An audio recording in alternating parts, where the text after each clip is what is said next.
LWV Rochester welcomes you to our second in a series of online events entitled Know Your Local Government. Tonight, we'll be getting to know our local Olmsted County government. My name is Anna Froling, and I'm the president of LWV Rochester, and I will be moderating tonight's event.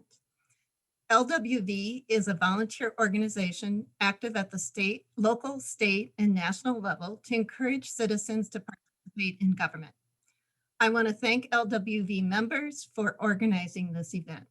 We have 4 speakers this evening, and each will have 10 to 15 minutes to tell us about their roles in Olmsted County government, and at the end, we'll have questions.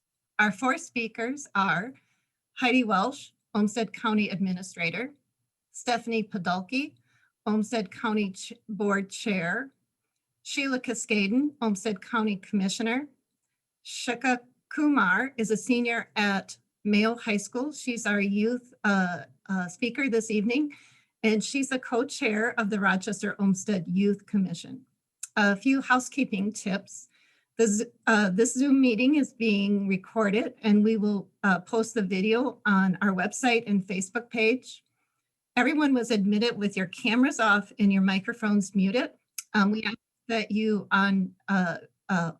turn on your cameras if you're comfortable, but you will remain muted throughout the discussion. Questions, we welcome questions. Like I said, you'll be muted, but you can enter questions through the chat box, and it's the green icon at the bottom of your screen. Click on that, a box will come up, and you can enter your questions in there. League of Women Voters will be monitoring the questions, and they'll be passing them on to me. They might be combining some, and we'll try to get to as many as we can. And there were some questions presented to us before the event. And the reason we're doing these programs, we've done city, and this week, tonight, it's the county, and April 14th will be the school district, is we want to help you, our local community members, gain a better understanding of which local government body is involved in the issues that you care about.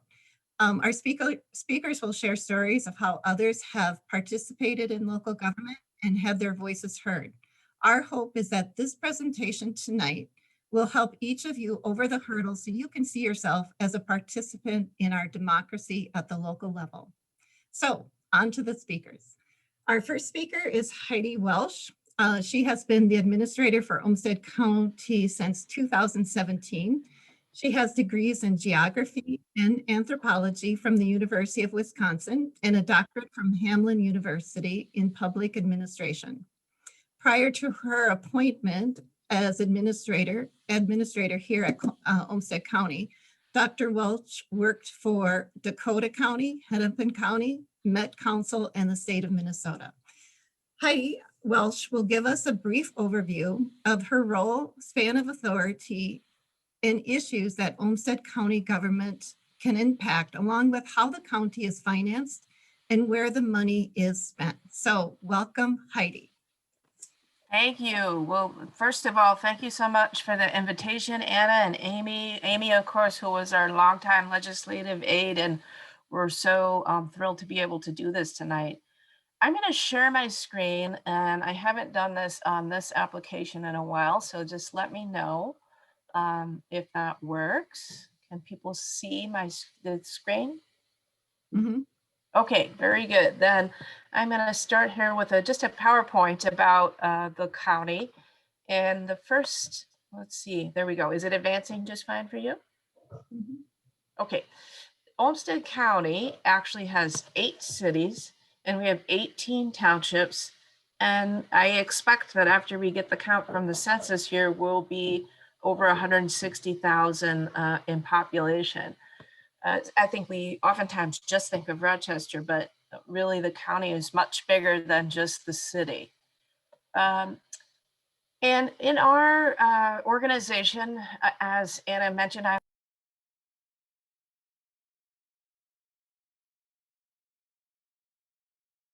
I'm getting did I get muted there?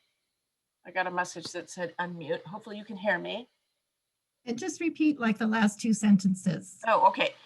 Well, I was talking about the geography, and now I've changed to the next slide, which shows our organizational structure. So I'm the administrator and I oversee the kind of this day-to-day, the operations, if you will. You'll get to hear from our board chair as well as another one of our commissioners, and they will talk more about that policy role. My role is more of a management operations role here in the county.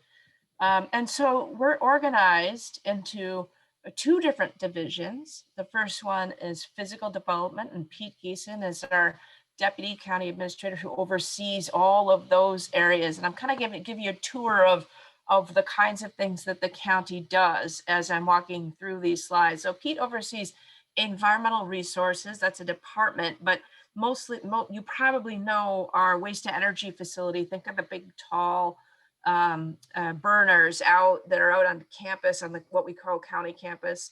And that is where we burn all the municipal waste and turn it into steam, which turns into electricity.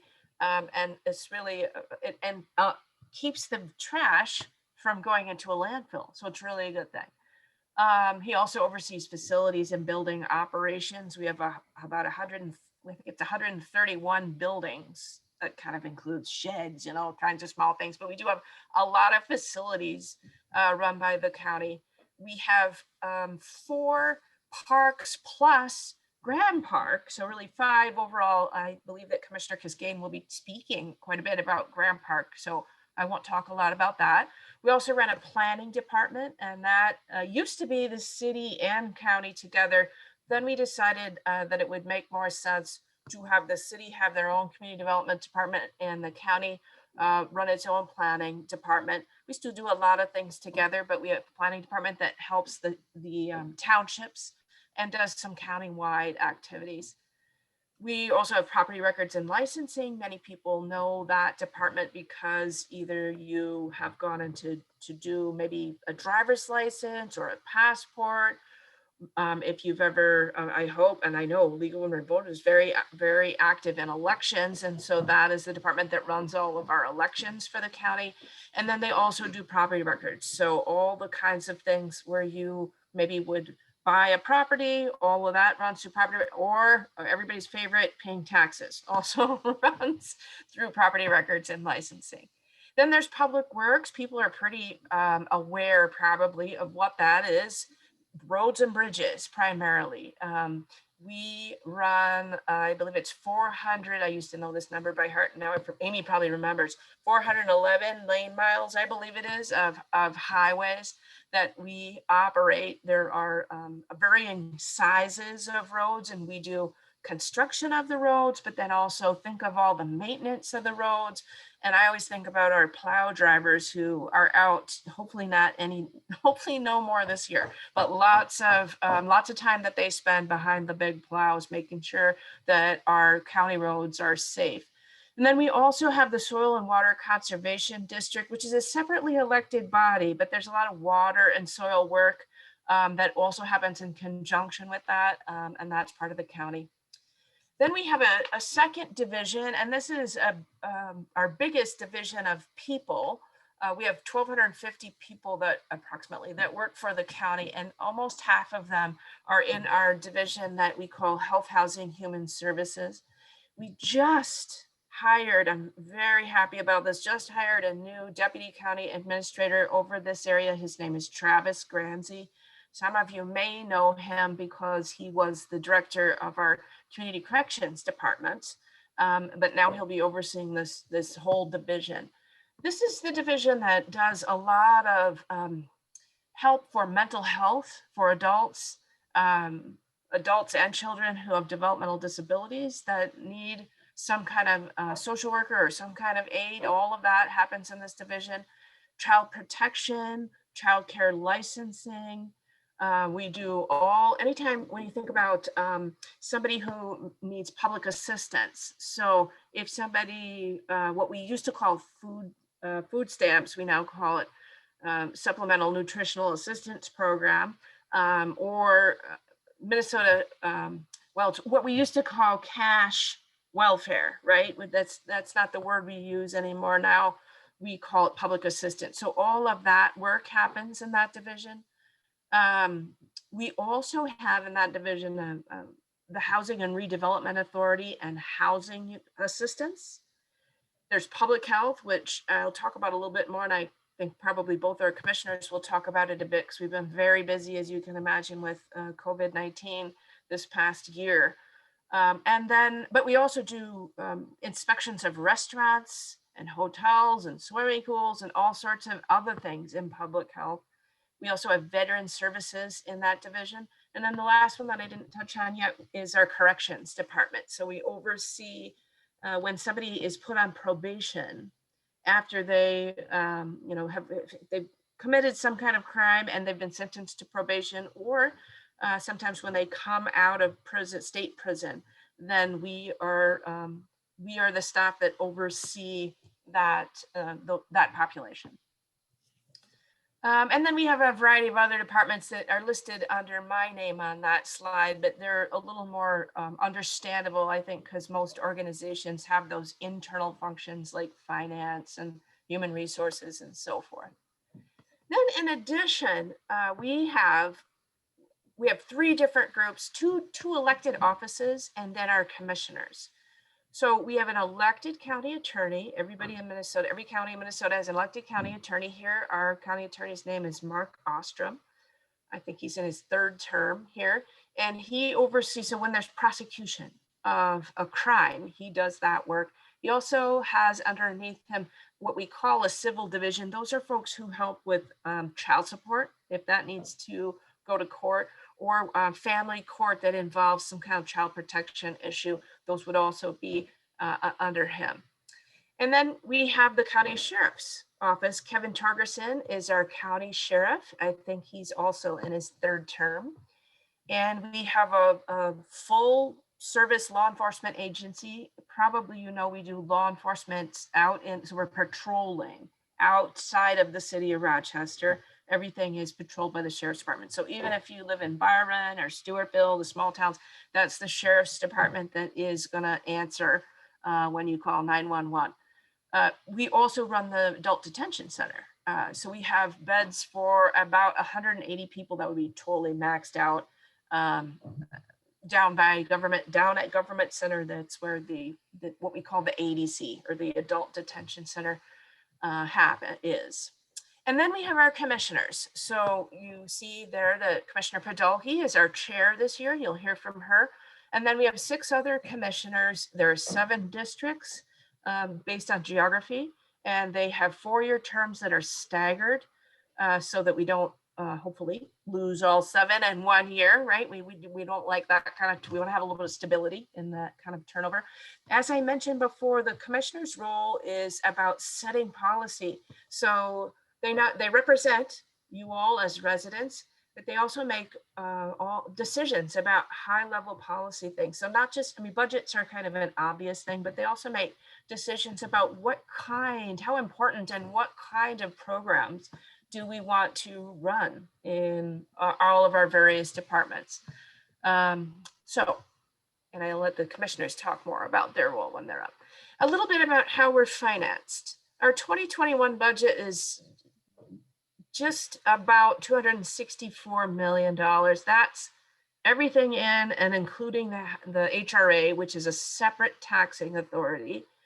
It also includes our enterprise funds. So remember that I talked about the waste to energy facility when you have, when your garbage is picked up. And if you contract with somebody for garbage, let's say waste management, on your bill, there's a fee there that goes to operate the waste to energy facility. So we call that a separate enterprise fund. In other words, it's not strictly speaking property taxes paying for its user fees. And there are some other enterprise funds as well, but that's the primary one in there. In terms of property taxes, in 2021, we had a 0% increase from 2020. And that property tax amount, it was just over $111 million spread across. I could spend a whole night just talking about how property taxes are assessed. It's a very interesting topic, but I won't go in any deeper because I know there's other speakers. And then the HRA property taxes, just about $4 million. And then the remaining budget, which is almost 153 million, that comes from different charges for services, but a lot of it comes from the state and from the federal government. So let's see, I'm going to go to the next slide, which talks a little bit about how we spend that money. How do we use that money? So the previous slide talked about how we where those sources of revenue are, and this slide talks a little bit more about where those expenses, where we spend those expenses. As you can see, out of that full budget, a big majority of it, almost 40% of it, pays salaries and benefits, because remember what I mentioned before, we have 1,250 staff. So the most of it is paying that. And then you'll see how the rest of it is split out quite a bit on capital outlay. So that would be things like asphalt to fix the roads, or if we needed to tuck point a building, or a sheriff's car, we need a sheriff car, all those things would fall into capital outlay. There are some other categories there, interdepartmental. It's such a bureaucratic term. It's sort of, I wish we had a different term for it, but it basically means that's the money that's paying for things like IT and HR and finance. It's money that really goes to internal services. There's a few other smaller categories there. I would call out just one other, which is the dark blue, payments for clients. So you'll recall that I talked a lot about how our health, housing, human services, we serve a lot of people, 25,000, in fact, 25,000 people receive medical assistance. And so somewhere around that number, it's fewer than that receive deeper services, but those that do need deep services, it's expensive. So payments for clients is things like foster care. It's things like sending juvenile detention, kids who need to be in detention, to an appropriate facility. They're expensive activities, and that is why it's 28 million in payments to clients. I'm going to go on now and talk about county priorities. We talked a bit about the budget, and now I'm going to just give you our 4 long-term goals there. That the county board set are assuring a safe and healthy community, being good stewards to our built and our natural environment, maintaining foundations of democracy. That one might be a little bit hard to interpret, but what that really is talking about, speaking to elections, the property taxes, the work of making sure that the county attorney is available to prosecute crimes. It's that kind of activity. And then provide operational excellence. So that sort of goes across everything we do. And I'm not going to go, I know it's a little bit small and there are a lot of priorities this year, so I'm not going to talk about every single one of them, but I'm going to just skip to some that I think I want to draw your attention to. So this first one is assuring safe and healthy communities. These are the priorities that were laid out by the board this year. Of course, the first one is about COVID-19. We're so pleased that we now, if you count everybody except people who are under 18 years old, they're certainly important, but they're not eligible to have the vaccine yet. But out of everybody else, we're well above 50% of our population has been vaccinated. That was as of last week. So we're doing well with the vaccination. And there's a lot more work to be done around that. We are just about, a couple months, we're going to be opening the Southeast Regional Crisis Center. That's a shared facility. It's a partnership with many other organizations, but the county owns the facility and it's out on the campus. We're very excited about that. And if folks have questions, we'd love to talk about that more. I think I would just skip down then to number 5 and draw your attention to the fact that we have started a new effort within the sheriff's department, that works with the sheriff's department and the Rochester Police Department. It's got a really long title, but it essentially is people who have, social workers and others who have a lot of experience with mental health, who ride with law enforcement when there is a call for somebody who really may need a mental health kind of service rather than strictly law enforcement. And that so far is really doing a lot to make sure that our people get to the right place. They don't get locked up, you know, arrested and booked into the jail facility when what they really need is some kind of mental health treatment. So just draw your attention to that. I'm going to go on to the next one then, because I bet you I'm getting long already. These are priorities that the board set around built and natural environments. People can see a picture there of an intersection that is becoming near and dear to our hearts, County Road 104 and Highway 14. If you have taken your dog to Leashes and Leads, you'll know that intersection. It's a terrible intersection because it's at an angle, really hard to cross. There have been fatalities there. There's lots and lots of accidents. And that is slated for an intersection, an overpass. It's an expensive proposition. Overpasses like that cost, this one is probably going to cost $40 million when all is done and said.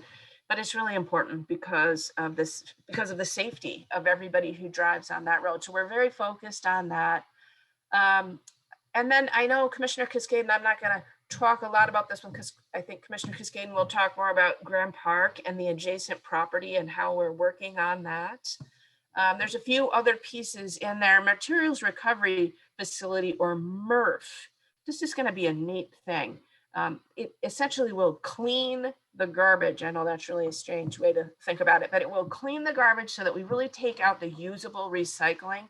And that does two things. One, of course, it's always better to recycle it rather than burn whatever, like let's say plastic. It's always better to be able to recycle it. But number two, it draws down the amount that we need to burn. That means we can take a larger capacity into that waste to energy facility. And since we're always we're a very growing community, we continue to increase how much trash we have, even if everybody's trying their hardest not to produce trash. So it's a good thing in many ways. And I urge you to keep your eye on that one as we go forward. Then in the area of maintaining foundations of democracy, you know, we are just, this is, I know, a topic that League of Women Voters will be very interested in. We're just about to head to redistricting. You know, we finished the 2020 census, all of us collectively, right? And we don't have the data yet. It's late because of COVID-19. And so we haven't gotten it yet, but once we do, and once the state has sent it down to us, then we will be working on redistricting. There's also a smaller goal here about replacing election software.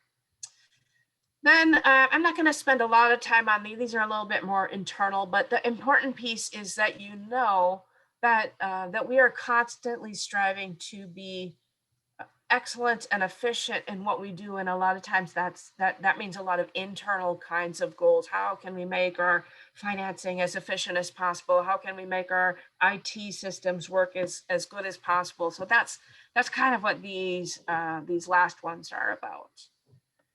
And with that, I would thank you. So, I don't know what happened. Somebody else shared there. So thank you very much, and I think I'll hand it back to the moderator.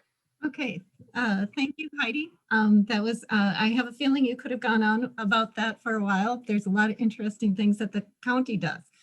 I think sometimes the city gets the spotlight, but the county does a lot of really good things. So and thank you. And our two next speakers are both on the county board. I'm going to begin with Stephanie Padalki. She's the current chair of the Olmsted County Board and is a longtime League of Women's Voters Rochester member and served on the League board for several years. She ran for the county board in 2011 after the unexpected death of her husband, Mike Padalki, who was serving in his 25th year as an Olmsted County Commissioner and was the chair of the board when he died. Stephanie knew how the county board worked and what Mike's goals were for the year and decided to finish Mike's work. Turned out she had work of her own and has since been reelected to the county board 3 times. Stephanie, welcome. And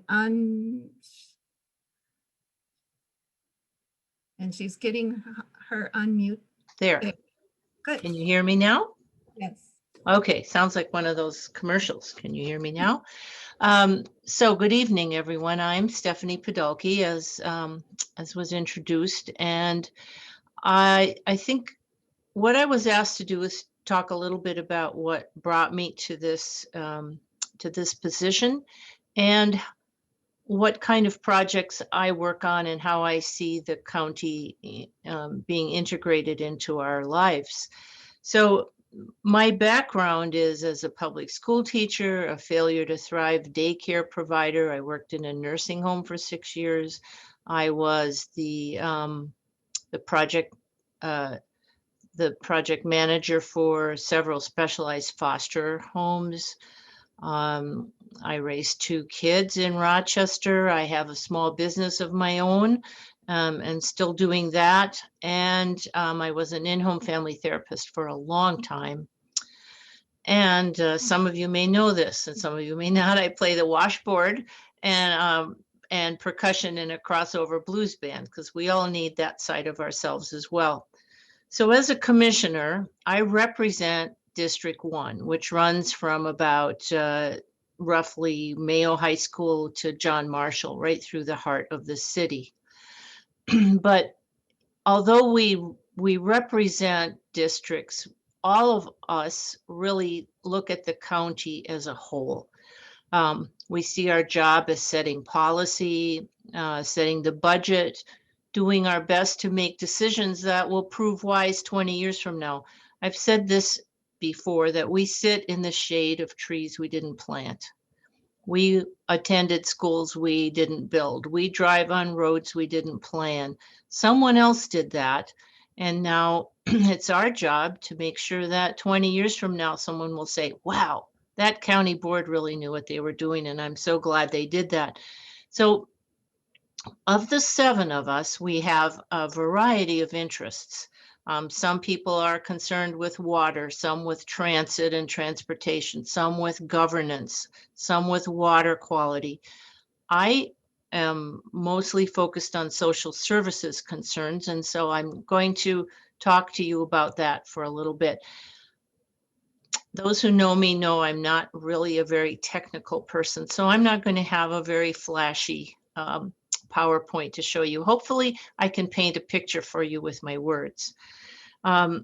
So the county board doesn't usually make headlines. People are often surprised that they live in the county. They say, well, I live in the city. When I talk to them, I don't live in the county. Well, actually, you do live in the county. And we are well prepared before meetings. We get a lot of information and documents to read. We work out our problems. But just because we don't make headlines doesn't mean we're not important in your life. The county is sort of where we all live, where we record our births and deaths, our property deeds, where we vote, pay our taxes, pay our parking tickets, go to court, watch over public safety and public health, get our driver's licenses and our passports. I sort of think of the county as the filing cabinet of the lives of people in the county. And as county commissioners, it's our job to be sure that our residents get the kind of services they need, and that our employees have the tools and the skills they need to provide those services. So how do commissioners decide where to put their efforts and their energy? I'm just going to talk about a couple decisions that I made and how that happens. As an in-home family therapist, I worked with a lot of families that were struggling with having children who had fetal alcohol syndrome. And I heard about a project called CRAFT, which identifies moms, potential moms, future moms who are struggling with drugs and alcohol. No one wants to have a fetal alcohol syndrome child. They needed help and they asked me for help. What could I do? And I heard about this program and that the state had funded it once, but was thinking of not funding it. So this is how commissioners work. I went up to the state to testify for this. And I also asked our county, our commissioners, if we couldn't take some money out of reserves wasn't a big amount, $50,000, to augment some of that. And that worked, going up to the state and testifying. They listen. And the person in charge that year gave enough money to have 4 programs like that throughout the state. So in my first year, I was assigned to the HRA, the Housing Rehabilitation Authority. Didn't know a lot about it, but I was starting to get calls from people who said, my kids are coming into town, they can't find a place to live. Or employers were calling me and saying, we have people coming into town and there's just not enough housing here. So I thought about HRA and what we could do to make that a more powerful and meaningful program. So I worked behind the scenes to help our HRA board become this, to have the county board become the board of the HRA, which needed state approval, and then started to work on how we can finance the HRA. We started with another commissioner and I had a housing summit.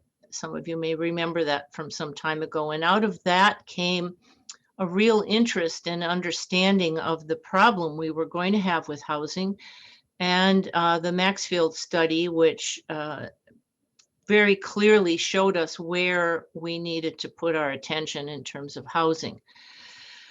I worked behind the scenes. It took 3 years of talking with people to have the commissioners support me in a way that we could give the HRA its own levy line. And the commissioners were willing to support that to 50%. And when they saw what good things came out of that department, they supported it to 100% of what the state allows HRAs to have for levies. Our HRA housing, which is now called the Housing Department, by the way, which shows how much it's grown. It handles HUD, it handles Section 8 housing, master lease programs, the Jeremiah program, Damascus Way, Silver Creek, the Francis, and lots of programs that help to identify homeless people and help them find housing and get their lives back on track. A few years later, I was at a public health conference and I was inspired to put some energy into having our county pass an ordinance called T21. We were hearing from the school system and from parents that e-cigarettes were being used and were being abused by kids, that they were being actually having flavors added to them that would appeal to kids. It was really a market to what I saw as getting our youth addicted to nicotine. So I asked our public health advisory department to please, and the public health department to please help me with this. And they did. They made presentations to schools, they made presentations to parents groups, they made presentations to the county board. And eventually we did pass an ordinance called T21, which means that you have to be 21 years old to buy tobacco or tobacco-related products. And I hope that that has saved a lot of our youth from being addicted to nicotine. As you could tell from my job descriptions in the past, I work a lot with mental health. So another project that I started was to apply to be in the Governor's Council for Mental Health on a subcommittee for children's mental health specifically. And we meet monthly in St. Paul. Well, I hope we'll get back to that. We're meeting by Zoom now. And we put together proposals and ideas that we give to the governor, and he can look through them, choose what he wants, and present those kinds of ideas to the legislature and see what he can get funded. So that's another way to for me to follow the things I'm interested in. There's also, so what I do is I represent all the rural county commissioners on that panel, and there's a commissioner from Dodge Center as well who serves with that with me. At another conference, I was introduced to a concept called the Ambassador Program. That really caught my interest. It was a way for county employees to find out about all the other departments in the county and the governance of the county. It's about a 6-month program. They go to the other departments, they have a presentation, and learn how important their department is and how all the other departments work. So I see that the president of the league has come on the screen, so I'm probably close to my time. That went fast. So I wanted to talk to you about some other committees. That's all right. I think Heidi made it pretty clear how busy we've been the last year working with COVID, and there's no question that that's going to take a lot of our attention in the future. But there are other projects going on, and it's very exciting to work at the county. And I encourage people who are interested in it to think about being a county commissioner. Thank you. Thank you, Stephanie. Again, I think there's so many wonderful works that the county is doing. You could talk about that for a while.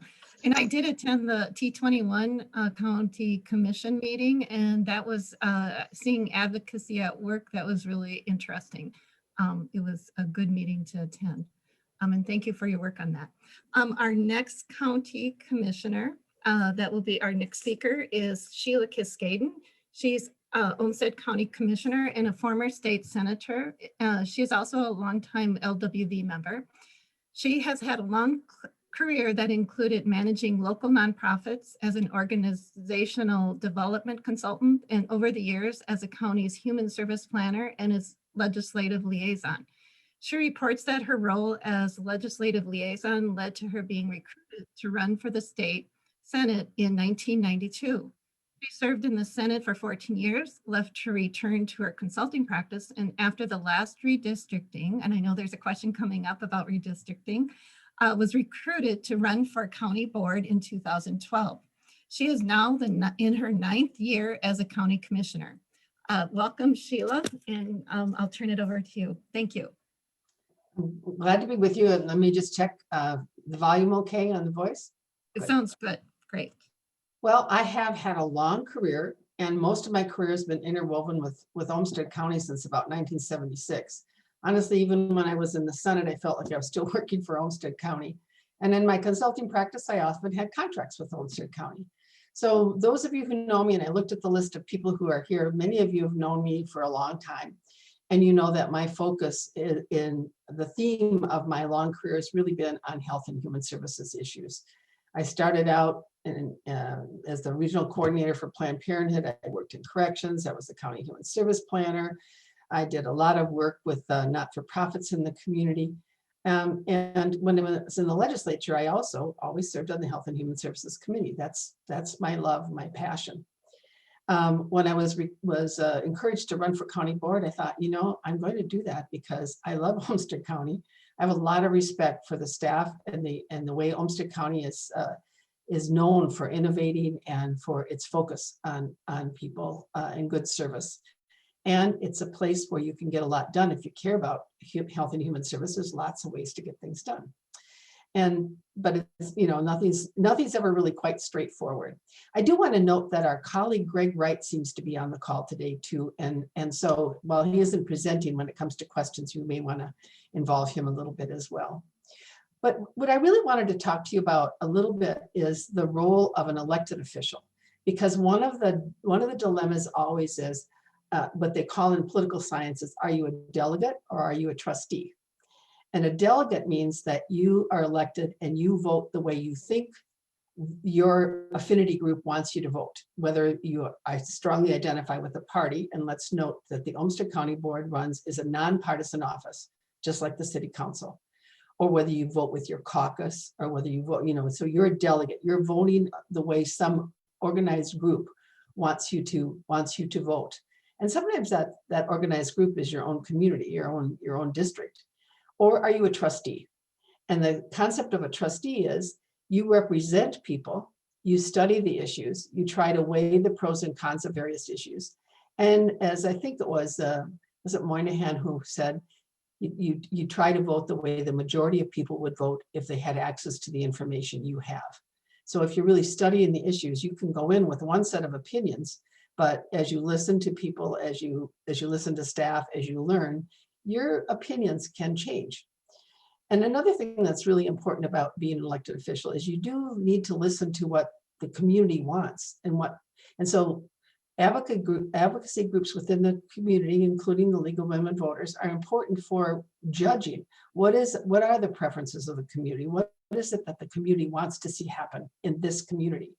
And we're talking more and more about how we do direct community engagement within government, which is a good thing to do. And then we're talking about how we move forward as we want to create change within our community. We really do need to be in touch. And certainly this last year, with all of the many political crises that faced our nation and faced our state, there have been a lot of community input and a lot of discussions. And we're in the midst of really significant transformation because of COVID, because of all of the concerns about racial justice, because of all of the economic consequences of the pandemic, because of the growth of our community, because of changes. So, we've spent a lot of time, I've spent a lot of time in the last few years focusing on housing, on the homeless issue, but also how do we have affordable housing so that anyone who works here can afford to live here, or anyone who wants to retire here can find a home or of their own that they own or that they can rent within their income. That's a really big challenge for our community. And we're learning a lot about how to deal with those who are facing the biggest economic circumstances and the biggest challenges with having a place to live that meets their needs. While I was away from the county for a while, I spent a lot of time on early childhood issues. So I became really focused on how investment in early childhood and child development makes a huge difference. And now I'm seeing the link between if you don't have a stable home, your parents are under financial stress, it has a huge impact on child development. But what I really wanted to talk to you about today is how you influenced me. And I just have to say, when I ran for the state legislature, I went to a Legal Women Voters forum, and you all asked me about high-speed rail. I knew nothing about high-speed rail. But the question that the league posed and pointed out a study that you had, I don't remember where it came from. I spent 14 years working on high-speed rail. And it was started with the question of the League of Women Voters. And there's still people working on high-speed rail, and we still don't have it. But your question prompted my attention and consumed a lot of my energy for many years. And I want to give you an example of another way that constituents coming to me during a campaign season influenced the work that I've been doing for the last 9 years. And so, Walt, would you bring up my PowerPoint, please? So when would you go back to the first slide? That's not it. So when you're an elected official, you really do want to listen to what the community has to say. And so as a person as anyone on this call who wants to influence elected officials, here's really what we want to know. What's the issue of concern to you? Do you have any local data that documents the problem? Just last week, I was talking to someone who had a great idea for something that should happen, but they didn't have any data to show me what the extent of the need was or what they would do if how they would use the funds they were seeking to make a difference. What are some real life stories that illustrate the issue?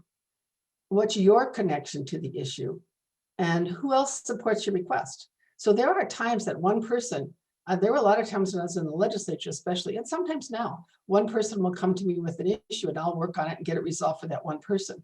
But if it's a broader change, then you really do need to know who else is kind of supporting this and is there broader public support. And then the other thing we always want to know, what's the specific action that would make you happy? So I'm going to tell you this story now about what happened to me when I was running for county board back in 2012. So if you go to the next slide, please, Walt. So I'm going to ask you this. When you hear the word Graham Park, what comes to mind for you? Next slide.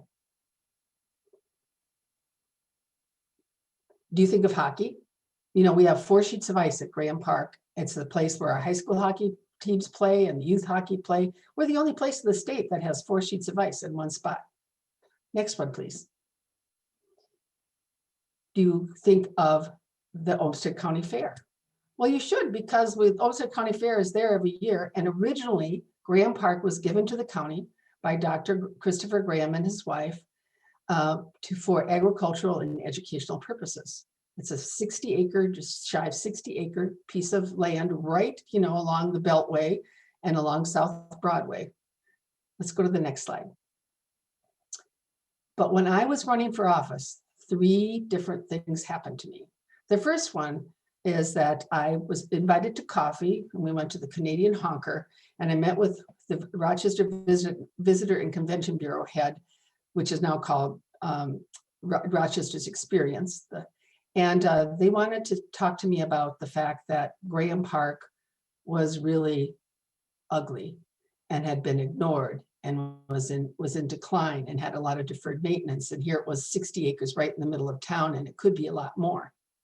And then I found out that Leadership Greater Rochester, 4 years before, had made a focus on Graham Park, and they had made a whole master plan of what Graham Park could be as a really strong community asset. And so that got my attention. And I remember sitting in the Canadian Honker and saying, well, I don't really know anything. I mean, I go to the fair every year, but I don't really know Graham Park, and I don't really know much about facility management. And I'm just sitting there. And they just made this case, both of those groups, that this was a community asset that was being neglected and it needed a champion, and it was owned by Olmsted County. Shortly after I got elected, I got invited to coffee with a constituent who is a historic preservationist. And he sat me down and showed the studies that they have done of different structures that Olmsted County owned. And there's a lot of historic structures within the grounds of Graham Park. That got my attention. Let's go to the next slide. All 3 of those things. What did I learn from those constituents? Graham Park is a woefully neglected community asset, and I better do something about it. Next slide, please. But it was woefully neglected because the county board there wasn't support on the county board to do anything about it. There was a lot of disagreement about what kind of investment should be made in Graham Park. And so my first year on the board, I asked permission of my colleagues on the board to create a Graham Park project and to assign some staff to help me. And I remember some of my colleagues kind of shaking their head and laughing at me and saying, yeah, you want to work on that Graham Park? You go ahead. We've tried. It's a mess. Well, so I want you to see, starting in 2013, right through last year and into this year, I have worked on Graham Park every year, starting with meeting with the users and the advocates of Graham Park, the people who use it regularly, an internal work group. Finally, we had a vision of what it could be, maybe. We got the county board to agree to hire a Graham Park manager, and then things started to happen. And the county started investing in some of the deferred maintenance. Facilities assessments were done. We began to look at the users because there was no one in charge until we had the facilities manager. And so the users of the park would try and work out arrangements between them instead of having a central place to go and have the park managed. So if you just kind of look through the list, among the things that we got done, we still get specific proposals for groups who want to come and they see open land and they want to build something in Graham Park. It's usually sports related. And I won't go through the list because we've said no to many things while we were developing our vision of what Graham Park should be, which is a multi-purpose set of facilities that are available to the entire community and the region. So, we have this beautiful civic center downtown. We have an international events center, but we also need a place that has some open space and green space and facilities that can be used, everything from the fair to hockey, to animal agriculture, to flea markets, to special events and nice, more formal events. And we have been working for several years now to make that happen for Graham Park, including doing a market analysis of what do people really want with Graham Park. So we now have we had a master plan developed as of 2018.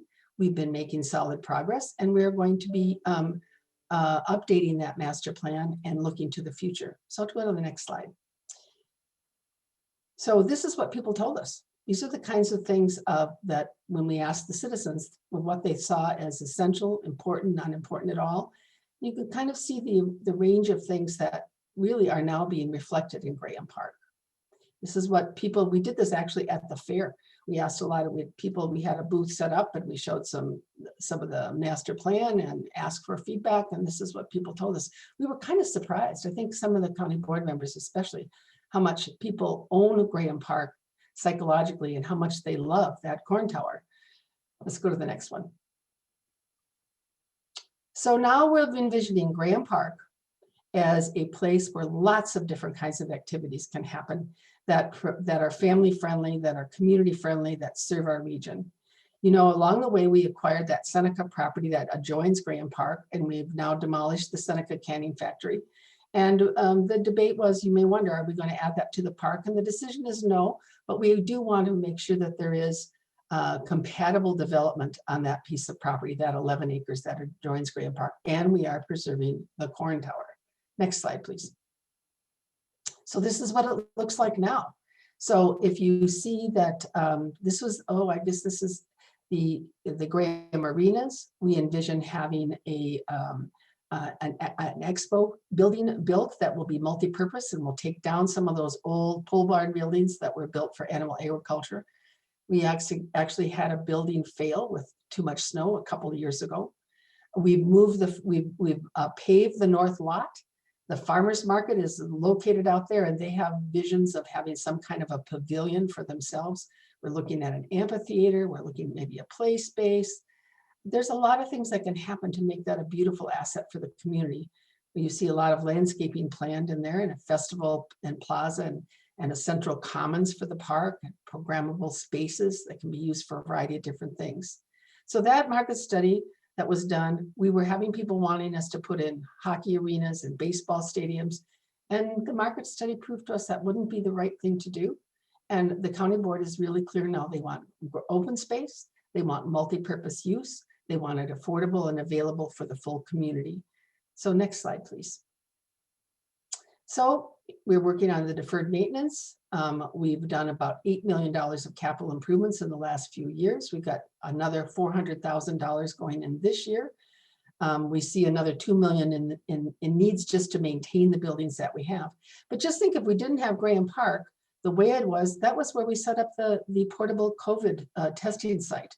That's where we're distributing food now in partnership with the school district, those boxes of food going out for families who are in the school lunch program and need that supplemental food for their families. It's a very versatile space that has and will serve the community well. So we'll go to the next one. So, and maybe you haven't been to any special events there, but look at this, you know, weddings, quinceañeras, some of those, that historic building, that old Floral Hall. And I know Stephanie Padalki, one of her daughters, was married in that building, and they saw the vision of what it could be. And we've invested quite a bit with new bathrooms and new electrical systems, and it can be really a very lovely place at a much more affordable cost than some of the other wedding and special event venues in our community. So next one, please.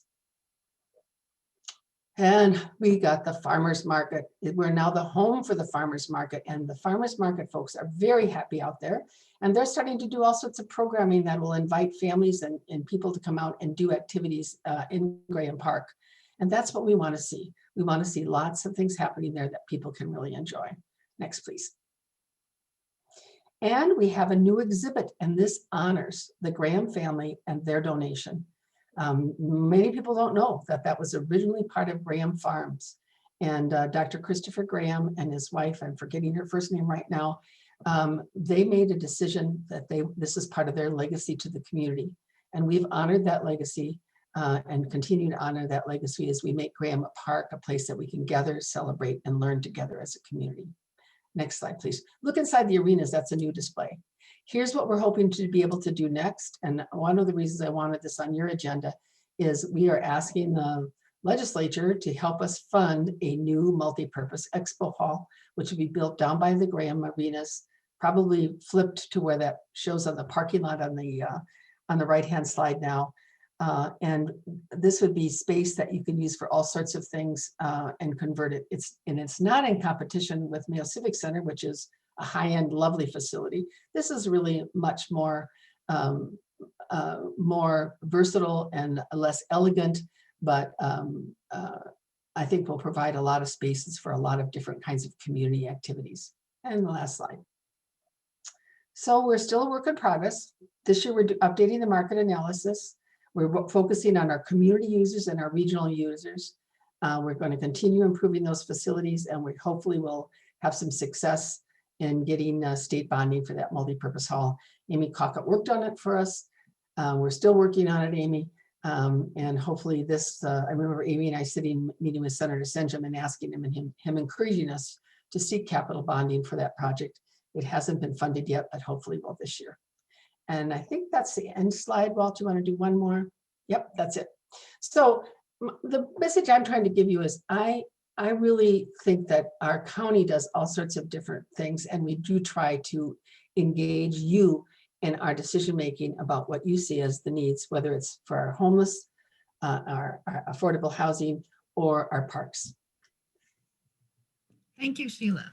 And thanks for showing us about Grand Park. I hadn't really known all of the details. There's a lot more details, but that's good to know. Thank you for sharing that. We're going to move on to our youth speaker, and Shikha Kumar is a senior at Mayo High School and the co-chair of the Rochester-Olmsted Youth Commission. As a youth commissioner and a youth representative on the Olmsted County Public Health Advisory Service Board, she has worked on issues pertaining to LGBTQ rights, environmental sustainability, and Tobacco 21. Welcome, Shikha. Hello, thank you. So as I was introduced, my name is Shikha and I'm a senior at Mayo High School. So I'm here to talk a little bit just about my involvement as a youth in county government and how it's really impacted me and how I've been able to address issues that I think are important to youth and also just those within Olmsted County at that local level. So first of all, just a little bit of background. I'll cover one specific project that as a youth commissioner, I worked on in this past year, and then move on to just kind of like why it's been important to me. So as a co-chair of the Youth Commission in this past year around at the end of the summer, I started talking with a couple other youth commissioners about the issue of conversion therapy. And essentially conversion therapy is a practice that aims to try to change the sexual identity of individuals through different mental and physical practices. And essentially it's highly scientifically uncredited, as the American Psychological Association and American Medical Association have both deemed it to be more harmful, to be extremely harmful, and it doesn't really have any benefits.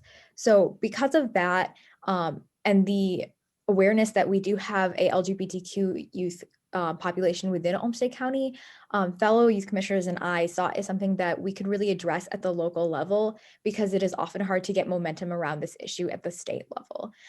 And because of that, fellow youth commissioners, including Arhan Mehta and Ojis Bagra, helped to co-write a county resolution essentially to say that Olmsted County did not support conversion therapy and that we would support the state moving forward to ban it.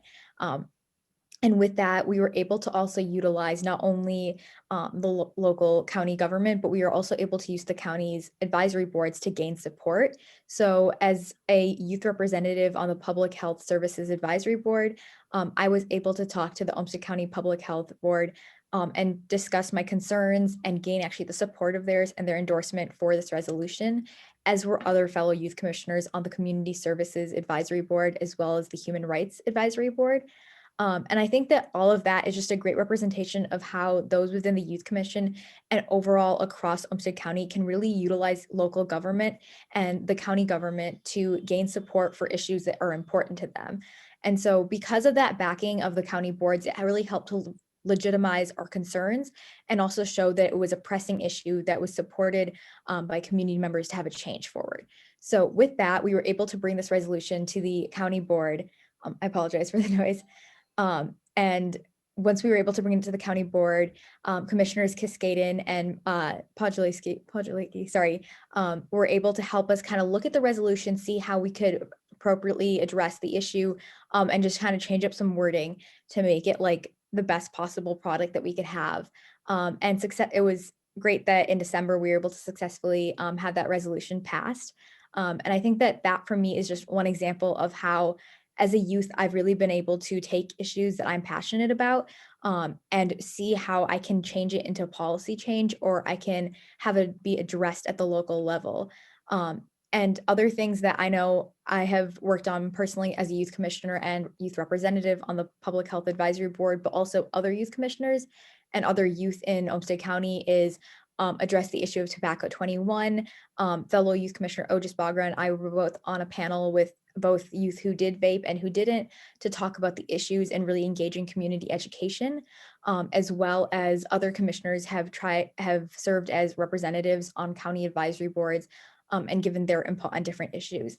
So I think that when it comes down to all of the different actions that I've seen from youth, why I find it so important to be involved with county government is because I think it represents a great way for youth who are interested in trying to make a change in their community and who are interested in civic engagement to find a feasible and tangible way for change.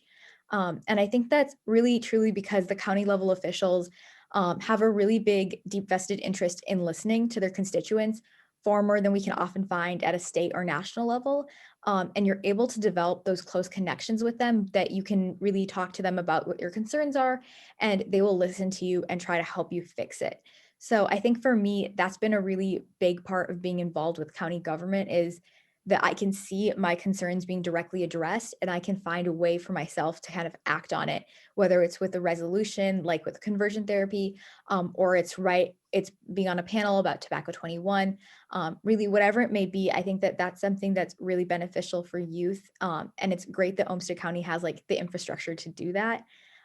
So that's kind of a long tangent about what kind of I've done in county government so far. But yeah, and I guess overall, yeah, I think that it's been really inspiring to see other youth commissioners and other youth in Olmsted County really take up issues that they're passionate about. And I think that county government is a great way for youth who are interested in getting involved in civic engagement to start at, because it's a really good stepping point, and then you can kind of just see your opportunities from there on. So I'd be happy to answer questions later on as well. Okay, thank you. That's what we're moving on to our next. Thank you, Shikha, for sharing that. And I want to commend you on your insight of seeing that local government is a place that you can make impact on issues that you care about. I agree with you. I think that sometimes the state and the national level can lead to cynicism, but if you focus on local issues and your local government officials, there's ways you can reach out and make a difference. So thank you for sharing that. That's really inspiring. I want to go to thank Heidi, Stephanie, Sheila, and Shikha for joining us tonight. Thank you for your service to the community and for sharing your stories about your work at local government. We're going to move on now to our questions section. And our first question, like I said, questions, you can put them in through the chat, and I may combine some of them. And I'm going to start with one of the questions was how to access the county board meetings and the agenda for each meeting. We've shared the link in the chat. I know that when I was trying to figure out how to get to the tobacco 21, I just called the main county number and said, can you help me figure out what time and where? And they were very helpful. So try the website first, but people at both the city and the county are very helpful when you call that main number. They can help you direct you. The next question that I want to go to is it's about redistricting. And I just had the question up here. So it's talking about, are you familiar with the Fair Redistricting Act passed in the Rochester City Council in December of 2019, which includes public input and transparency? And how will you implement public input and transparency into the 2022 county redistricting? Who would be the best, is that Heidi, or would the county commissioners be the best to answer that?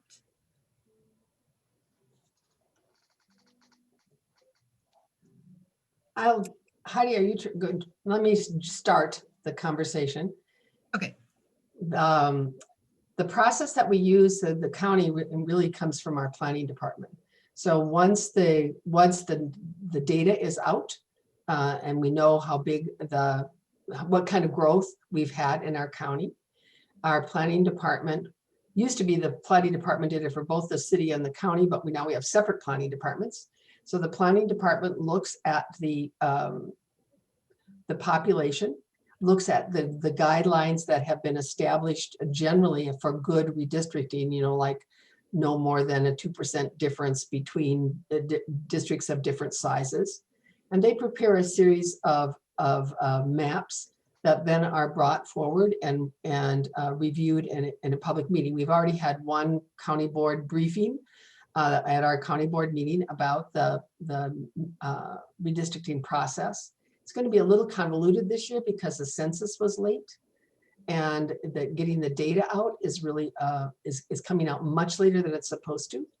And we also, in some ways, wait to see what happens at the state level with redistricting, both for congressional districts and for legislative districts.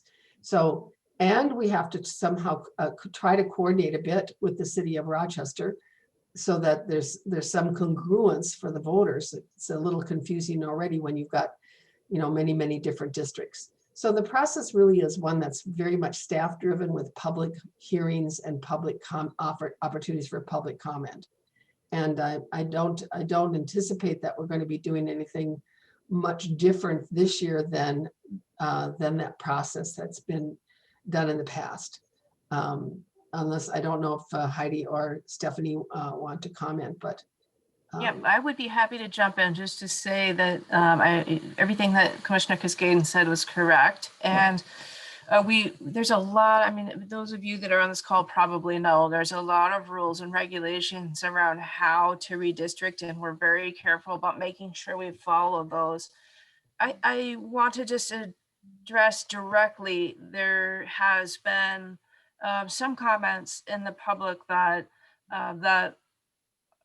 that really are about the city versus areas that are not inside the city but are still inside the county, and how does that relate to redistricting? And I'll tell you that while there are communities of interest that need to be preserved through redistricting, those are usually things like the African American community or the Latinx community. But whether a person is a resident of a particular city or outside of that city, that is not a community of interest. So it's not something that we are required to, or even that's not a piece of what the state or the federal government asks us to try to balance the interests of the city of Rochester versus those outside of the city. Let me just say a little bit more about that. We have two members of our two commissioner districts that are primarily, they're probably like 50-50% the city and 50-50 and the other half outside of the city.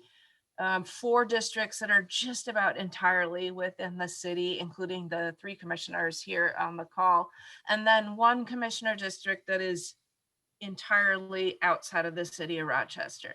I personally believe that that really helps us balance out interests that are that might be different outside of the city or not. Now, I know the commissioners may have more to say about this, but when you think about different interests, that tends to be things about zoning or physical kinds of physical development kinds of things, because everybody, regardless of where they are, they need health, housing, human services. So we don't see or think about our work in that area, which is most of the work that the county does. We don't think about that as being different for somebody who lives in the city or outside of the city. We want to make sure that everybody has access to public health, that everybody has access to housing, that everybody has access to mental health. And I think by having commissioner districts that are not entirely within the city, or, you know, not everybody's from within the city and not entirely outside of the city, it really helps the board to balance all of those interests. So I just wanted to put that out there. Our commissioners may want to say more about that as well. As the Well, oh, go ahead, Stephanie. I've watched over the years the county struggle with redistricting when it happens, and I have seen great efforts made to make sure that we do follow the guidelines, that we don't split up communities of interest, that we do follow ward and precinct lines, that that every commissioner's district has about the same amount of population that they represent. And I want to be sure that the term, the fair redistricting, I take a little umbrage with it because it implies that maybe in the past it wasn't fair. I think it's always been fair, and I would be disappointed if people think that the county board has not worked hard to keep it fair and to represent people in the best way we can. Except for one district, there are little sections of the city in every county commissioner's district.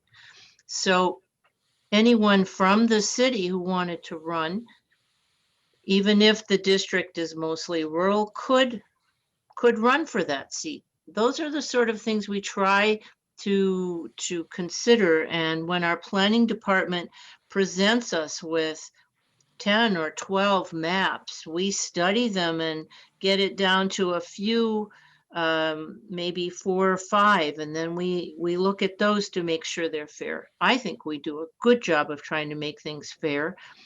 And in the end, I think it often goes to a judge anyway, judge in Winona, who looks to see whether we have followed the regulations and the rules.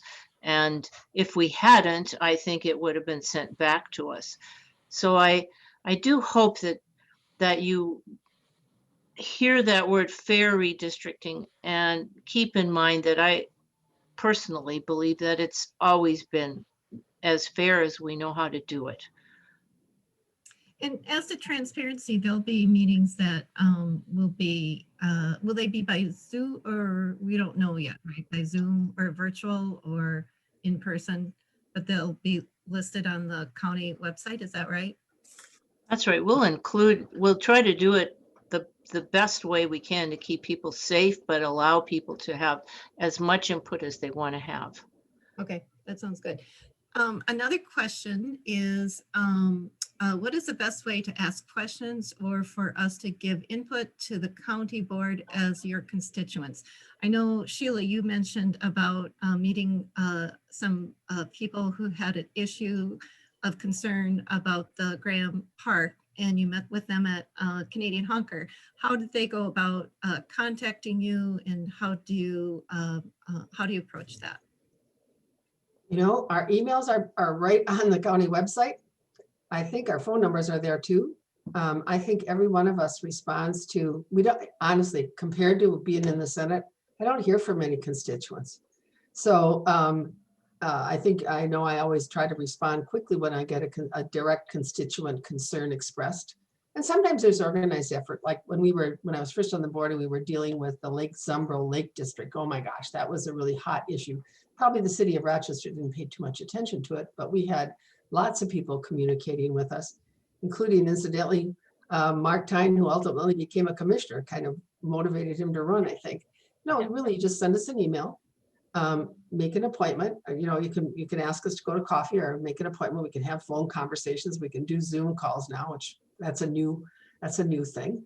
You know, we go Shikha was on the Youth Advisory Commission. We also serve on those advisory commissions. Every one of our advisory commissions has a county board liaison or two.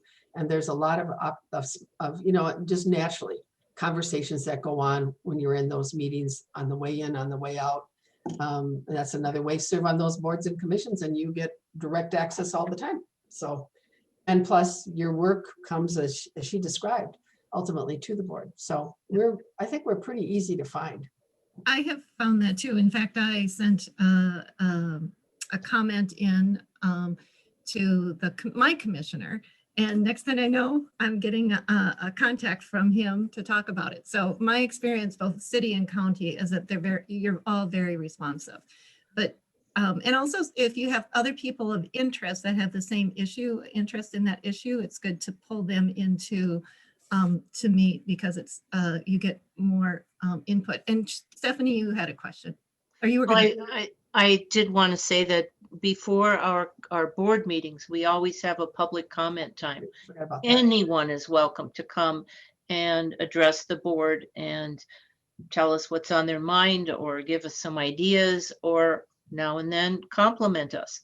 That's how, that's always a good morning when that happens. So the public comment period is open, and since we've been having to do our meetings by Zoom, people have sent their public comments in a text, and we've been able to read them that way. Nice. Good. And for those that may be intimidated by the public comment, again, contact you by email or phone call. And my experience is very responsive. Our next question is for Shikha. And how did you learn about advocacy and making sure youth voices are heard? Yeah, for me, I personally found out first like how to really utilize my voice as a youth and engage in youth advocacy through the Youth Commission. So I joined the Rochester-Olmsted Youth Commission, which is a partnership with the county, in my freshman year of high school. And from there, the commission itself is really driven by youth-led ideas. And so having other commissioners around me really talk about issues that they're passionate about, and having speakers come in and talk about various topics really like taught me how, really first educated me about the issues. And then also just being a part of the commission really opened up opportunities to like be on boards and be able to speak there, and then also start my own projects. So I think definitely the Youth Commission has been really helpful. And I think that Rochester really does have a lot of very involved youth, which is very inspiring to like be going to school with them and like participating in activities with them as well. How many are on the Youth Commission? Oh, Sorry, I got muted. maybe 40 kids. Oh, wow, You think? that's good. It's That's a big, wonderful, impressive group of energy and enthusiasm and ideas. Yes, okay, and great. Mary Gorfine does a wonderful job managing it as well. But yeah, we have usually about like 40 to 50 youth and around 5 to 10 adult partners as well. Okay, good. Our next question is about diversity. And the question is, what percentage of the county staff are BIPOC, Black, Indigenous, people of color? And who would like to go? Maybe Heidi, you're best. Yep, I'll be happy to answer that. It depends on the department that you're in. Out in our Health, Housing, Human Services, we have a couple departments that are 25% people of color, but overall it's much lower than that. It is one of our goals to be able to match what our community is, to have staffing that matches our community, but we're not there yet, and we keep working on it. I think that overall the total number of our 1,250, it's something like 7 or 8%. And do you know what percentage of the population of Olmsted County is BIPOC?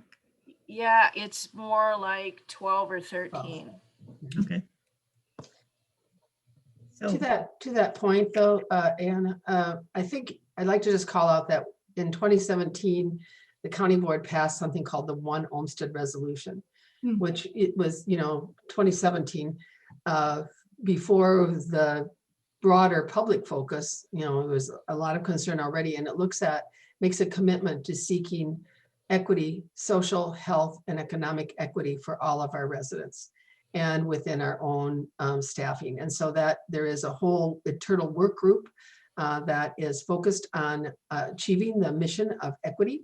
And I think we've made some substantial progress. When I was first elected to the board, I asked the question about the BIPOC folks on our staff, and the number was 3%.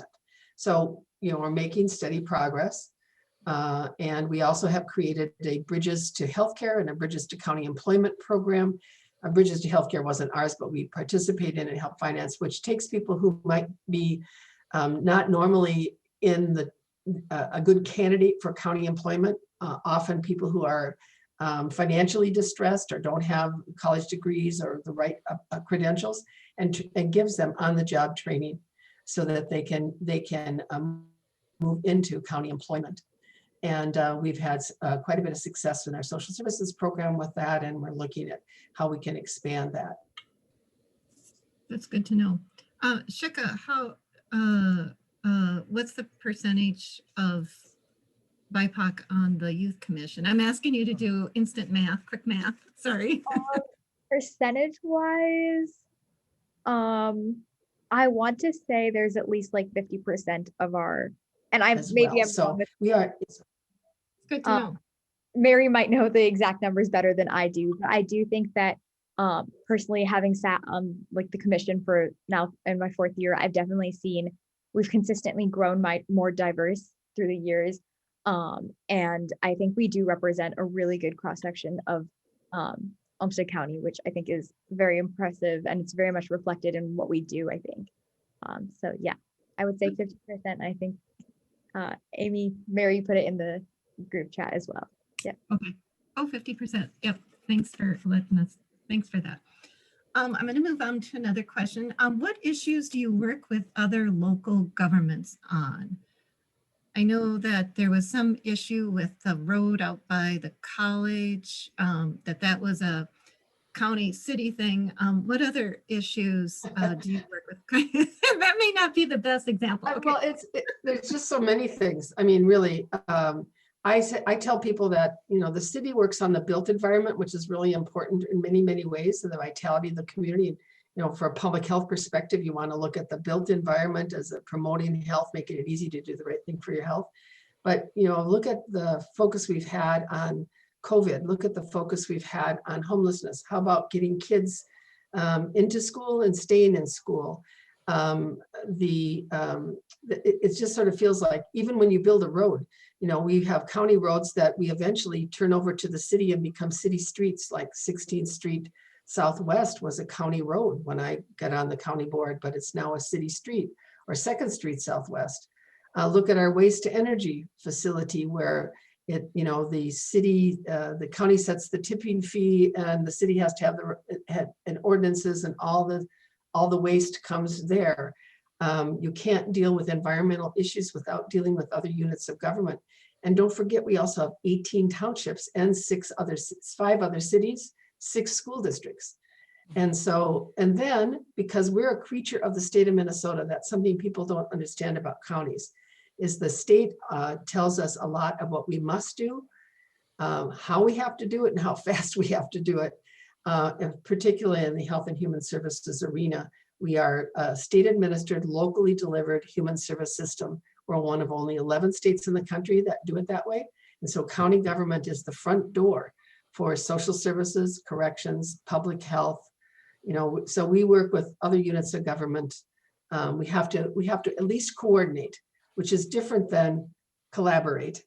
We'd like to move more to collaboration in a number of arenas, but we do have to coordinate services with lots of different units of government. And I'd like to add, I'm sorry, Heidi. No, you go ahead. Okay. To add to what Sheila said, that about 85% of our budget is mandated by the state. So we have this 15% of discretionary funds to work on programs that we think are important for our community, such as early childhood education and services, which the state doesn't support. We have started our own programs with that. The other way that I see the city and the county working together is the city does attract businesses, but we as the county make it an attractive place for people to come. So we have public health, we have public safety, we have our social services programs, that is the way that we help the city to grow, by making our community be someplace that people want to come to and can thrive in. I hope that people feel that way about living in Olmsted County. And I was just going to add a couple of other topics that didn't get touched on by either of the commissioners. Water districts. Water districts is a big deal. Watersheds is what we call them. And that's an example where counties work together. Counties work with other counties all the time on all kinds of topics. But that's one where we work with multiple counties and with, watershed districts are a different government entity even. So we're working with all of them. Another thing that didn't quite get touched on, but I think is worth mentioning is district court. We're working with district court all the time, which is a whole different ball of wax, a whole different animal. Counties in Minnesota, there are 87 counties, and counties are responsible by state statute for the facilities that district courts operate in. So that's a big piece of, sometimes it's a big piece of our budget, and something that we have to think about carefully there too. Great. Yeah, and that's my experience, is that a lot of people know about or think everything is in the city, the realm of the city, but in Olmsted County, the work that you all do sometimes is overshadowed, but because people think of city first, and the way our state is set up, our county city is set up. But we are coming on to 8:30, and I want to thank each of you for sharing your perspectives, your insights tonight. Shikha, Stephanie, Sheila, and Heidi, thank you so much for joining us tonight. And again, if anybody wants to contact you, there's the link of the county website. And it's easy to find your name and your contact information. If not, contact League of Women Voters and we will help direct you to get you there. So thank you so much for sharing this tonight. And for the questions that we didn't get to, please, audience, please reach out to your county commissioners, to Heidi, or our youth commissioner, Shikha Kumar. And this is our second in a series of Know Your Local Government events. And please join us for our next month for Know Your Local Government, the school board. We'll get to know them. It's Wednesday, April 14th at 7 p.m. For event details, please check our League of Women Voters Rochester website or Facebook page, or email us at lwvrochester@lwvmn.org. And while you're there, you can join LWV Rochester. And thank you for our speakers, and thank you for our audience for joining us tonight. Thank you. Have a good evening. All right, and enjoy your Fridays.